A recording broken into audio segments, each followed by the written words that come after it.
Night হলো পশ্চিমবঙ্গের আমতা অঞ্চলের একটি শান্ত সবুজ গ্রামাঞ্চল। এখানে এখনও গ্রাম বাংলার ঐতিহ্য ও সরল জীবনযাত্রার ছাপ স্পষ্টভাবে দেখা যায়।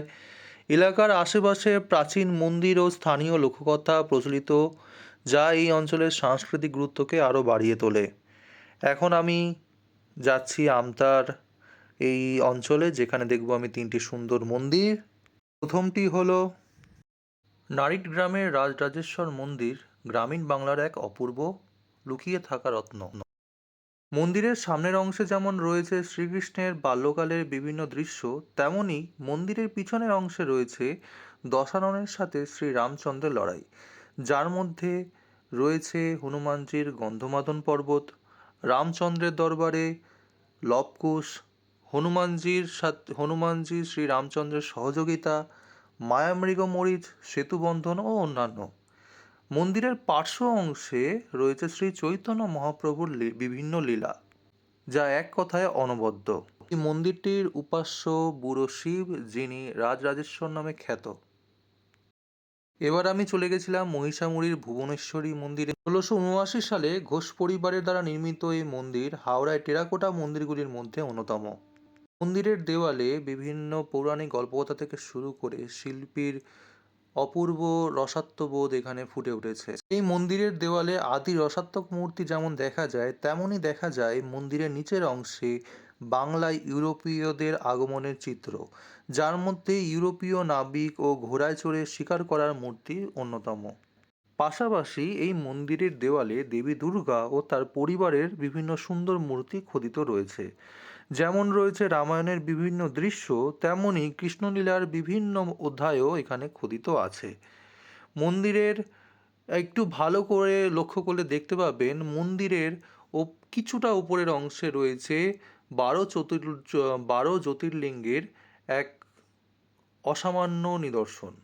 রামায়ণের বিভিন্ন দৃশ্যের মধ্যে শ্রীরামচন্দ্রের সাথে রাবণের যে যুদ্ধ, তা এখনও অটুটভাবে অক্ষত অবস্থায় রয়েছে এই মন্দিরে দেওয়ালে।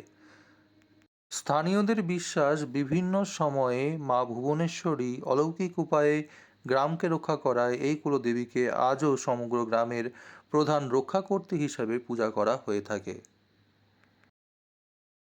এবার চলে গেছিলাম বানেশ্বর মন্দিরে। মন্দিরটি আমতার কুশবেরিয়ার বানেশ্বর এলাকায় অবস্থিত।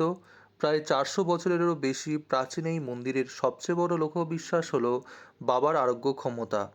স্থানীয় মানুষ বিশ্বাস করেন যে এই বাবার চরণে নিষ্ঠা ভরে মানত করলে এবং মন্দিরের চরণামৃত গ্রহণ করলে কঠিন ও দুরারোগ্য ব্যাধি থেকেও মুক্তি মেলা সম্ভব। পুরানো লৌকিক বিশ্বাসে যেমন জড়িয়ে রয়েছে শিবভক্ত অসুর রাজার আখ্যান, তেমনই নর্মদা নদীর সাথে এই মন্দিরে এক কিংবদন্তি যোগসূত্রও আছে বলে মনে করা হয়। প্রতি বছর শিবরাত্রি ও গাজন উৎসবের সময় এই বানেশ্বর তলায় এক বিশাল মেলা বসে। সেই পুণ্যতিথিতে হাজার হাজার ভক্তের সমাগম পরিলক্ষিত হয় এই মন্দিরে। স্থানীয় মানুষদের কাছে এই মন্দির এক অত্যন্ত পবিত্র ও অলৌকিক মহিমায় ঘেরা স্থান। এবার রওনা দিলাম বাড়ির উদ্দেশ্যে। প্রত্যেকটি মন্দির খুবই সুন্দর এবং এক কথায় অনবদ্য। আপনারা চাইলে এখানে খুব সহজেই চলে আসতে পারবেন। আমতা কিংবা বাগনান এই দুটি স্টেশন থেকে টোটো কিংবা অটোতে করে আপনারা এই সমস্ত মন্দিরগুলোতে চলে আসতে পারেন।